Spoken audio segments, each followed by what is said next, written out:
Okay, so have you ever felt like, you're just stuck kind of like in a loop, keep making the same mistakes, Yeah. even when you like really are trying to change? Yeah.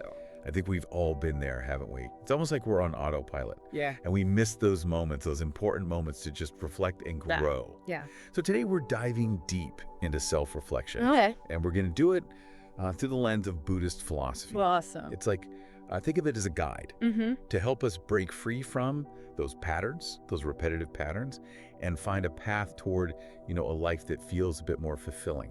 Absolutely. And what's really interesting about Buddhist philosophy is that it doesn't just tell you to go reflect. Yeah. It offers these really powerful metaphors, frameworks to kind of understand how and why self-reflection can be so transformative. So let's start with a classic Buddhist metaphor. Okay. Imagine a still pond. All right. The surface is like a mirror, reflecting everything with just perfect clarity. Hmm. But then someone throws a stone in, creating ripples, Oh, yeah. distorting everything. Yeah. So that pond, that's your mind. Exactly. Those ripples, well, they're the constant thoughts, the emotions, all those external things that can cloud our perception.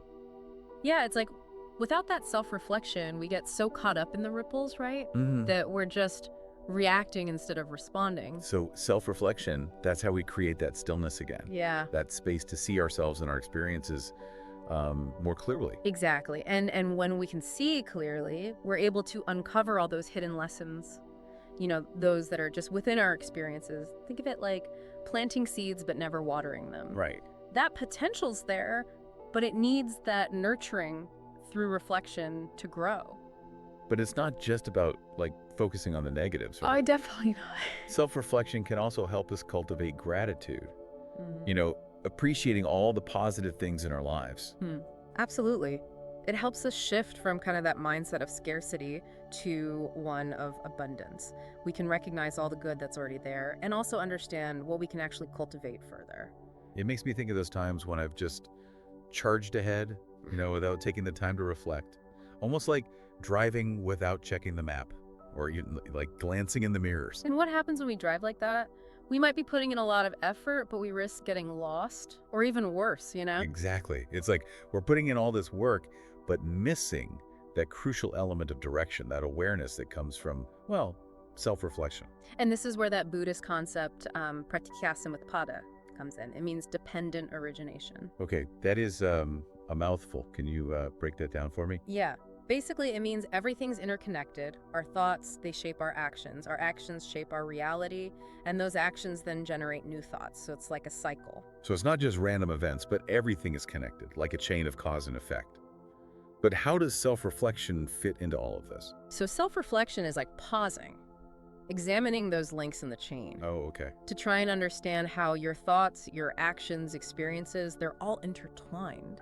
And it gives you that awareness to actually make conscious choices about what you want to cultivate in your life.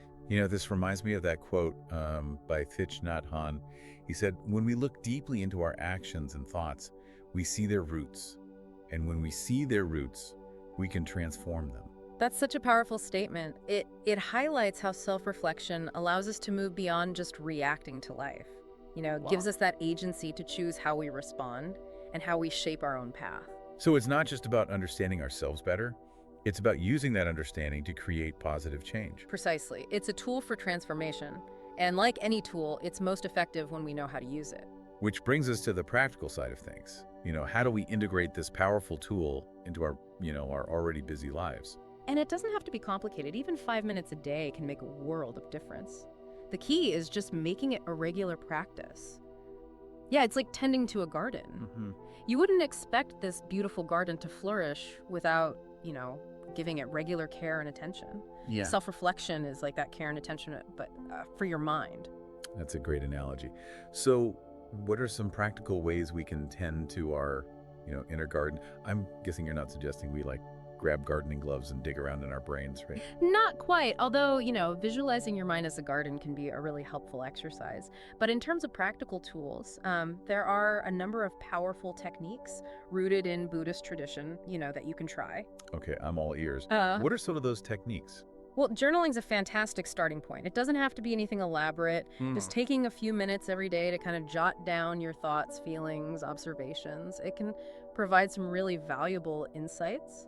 I've always loved journaling. It's like having a conversation with yourself on paper. Just a space to like process your experiences without judgment. Exactly. And you can also use prompts to guide your journaling. Like you could ask yourself, what am I grateful for today? What challenges did I face? Or even, what did I learn? These prompts can help you dive a little deeper and uncover patterns in your thinking. Those are great. Meditation is also like a big part of Buddhist practice. Mm-hmm. How does that tie into self-reflection? Well, meditation is all about cultivating awareness, observing your thoughts and feelings without getting carried away by them, like you're creating that still pond we were talking about earlier. I have to admit, I struggle with meditation. My mind, it just races, a million miles a minute. That's completely normal. The point of meditation isn't to empty your mind completely. It's more about recognizing when your mind wanders and then gently guiding it back to the present moment. So it's about developing that muscle of awareness. Yeah. The ability to just observe our thoughts without getting totally swept away by them. Precisely. Yeah. And even just a few minutes a day can make a huge difference. There are lots of different types of meditation, so you can experiment and find what works best for you. So besides journaling and meditation, are there other ways that we can kind of weave self-reflection into our daily routine? Oh, absolutely. One helpful tip is to try and link reflection to maybe an existing habit. Like, for instance, you could spend 5 minutes reflecting while you're enjoying your morning coffee or doing a quick mindful check-in before bed. I love that idea. It's like creating a little ritual for ourselves, a designated time to pause and just check in. Rituals are powerful. They help us anchor our intentions and create a sense of structure and purpose. But remember, self-reflection isn't just about thinking, it's also about taking action based on what you learn. That's where the rubber meets the road, right? Uh, It's about translating those insights into positive changes. Exactly. So, for example, if you realize through self-reflection that you've been kind of neglecting your own needs, well, maybe you start prioritizing self-care. Or if you notice a recurring negative thought pattern, you could challenge that with a positive affirmation. It's about taking those small but meaningful steps Yeah. toward becoming the best versions of ourselves. And remember, progress over perfection. It's okay if you don't get it right every single time. The important thing is to just keep showing up for yourself, even on those days when it feels difficult. You mentioned earlier that overthinking can be a potential pitfall of self-reflection. Oh, yeah. How do we avoid getting stuck in that cycle, that analysis paralysis? That's a great question. One helpful tip is to focus on solutions rather than dwelling on problems. So instead of replaying past mistakes in your mind, ask yourself, what can I learn from this experience? How can I use this knowledge to move forward? So it's about shifting our perspective from the past to the present and the future. It's not about denying challenges. It's choosing to focus on what we can control. Exactly. And remember that Buddhist philosophy really emphasizes the middle way. It's a path of balance and moderation, finding that sweet spot between excessive reflection and complete avoidance. It's like creating a healthy relationship with our own thoughts and feelings. Precisely. Learning to observe them without judgment, to acknowledge their presence without letting them control us. This is where the real transformative benefits of self-reflection truly start to unfold. Okay, I'm intrigued. What are some of those benefits? How does self-reflection actually change our lives? Well, one of the most significant benefits is, greater clarity. You start making decisions with more confidence because you're more in tune with your values and your goals. You're no longer just reacting to life, you're actively shaping it. It's like finally taking the wheel and steering your own course. Exactly. And another profound benefit is increased emotional resilience. Resilience is so important in today's world, wouldn't you say? Oh, for sure. It's that ability to bounce back from challenges, adapt to change, keep moving forward, even when things get tough. And self-reflection can really help you build that resilience because it allows you to understand your emotions more deeply. You learn to kind of recognize the patterns in your thinking, and you can respond to difficult situations with more calmness, more clarity. You're less likely to just get swept away by your emotions because you've developed that ability to observe them from a more, detached perspective. It's like building a stronger foundation, both emotionally and mentally. Exactly. And this leads to another incredible benefit, a deeper sense of self-awareness. Self-awareness is like that golden key that unlocks so many doors. Absolutely. When you take that time to reflect, you begin to uncover, your true desires, your strengths, even your purpose. You become more in tune with who you are at your core, and that allows you to live a more authentic, more fulfilling life. It's like peeling back those layers and discovering all those hidden treasures within yourself. Beautifully put. And, remember how Buddhist philosophy compares the mind to a garden? Yeah, I love that metaphor. It's so vivid and relatable.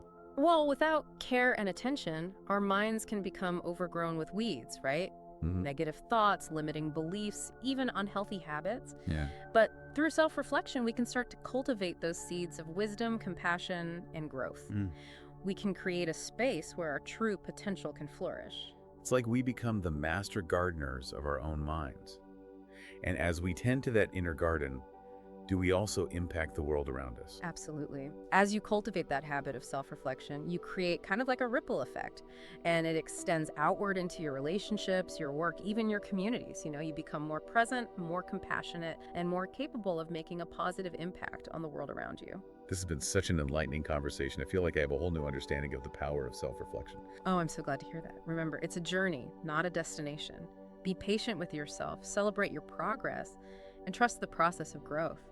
What a beautiful message. And for our listeners who are just starting their journey of self-reflection, what's one piece of advice that you would offer? Start small. Even 5 minutes a day can make a difference. Choose a practice that speaks to you, whether it's journaling, meditation, or just taking a few moments to pause and reflect. And most importantly, approach this whole process with kindness and curiosity. You are worth the effort. What a wonderful way to wrap up this deep dive. Thank you so much for sharing your wisdom and insights with us today. It's been my pleasure. That image of the mind as a garden, that really stays with me. Like, it shows how self-reflection isn't just a one-time thing, but more of an ongoing process, like tending to our inner landscape. Exactly. And like a garden, there will be different seasons, seasons of growth, seasons of dormancy, times when our minds are just like fertile and bursting with new ideas, and other times when we just need to rest and recharge. So we shouldn't expect like constant aha moments. Right. Sometimes the best thing is to just create that space for stillness, to just be. Precisely. It's often in those moments of stillness that, we gain the clarity we need to move forward. It's like stepping back from a painting so you can appreciate the whole picture, instead of getting lost in those individual brushstrokes. One thing that really struck me about Buddhist philosophy is that emphasis on interconnectedness. It suggests that self-reflection isn't just about understanding ourselves, in isolation, but also understanding our place in the world. Yeah. And our connection to everything around us. That's a really profound insight. The more we understand ourselves, the more we understand our connection to, everything and everyone. It's like those ripples in the pond, remember? Yeah. Our actions, even the small ones, they have an impact. Yeah. And it extends outward. Self-reflection helps us be more aware of those ripples. Yeah. More aware of the consequences of our choices. And more mindful of how we interact with, everything around us. It's a shift. From feeling isolated to a sense of belonging, recognizing we're all part of something so much bigger. This has been such an eye-opening deep dive into self-reflection. Yeah. So as we wrap up, what's one final thought you'd leave with our listeners? Remember that self-reflection is a gift. It's a gift of self-discovery, of growth, and of connection. It's a journey that, unfolds over our lifetime, and it's one worth taking. That's beautifully said. And for you listening, we hope this deep dive has inspired you to start your own journey of self-reflection. Remember, even small steps can lead to, profound transformations. You can start by just taking a few moments each day to be present with yourself.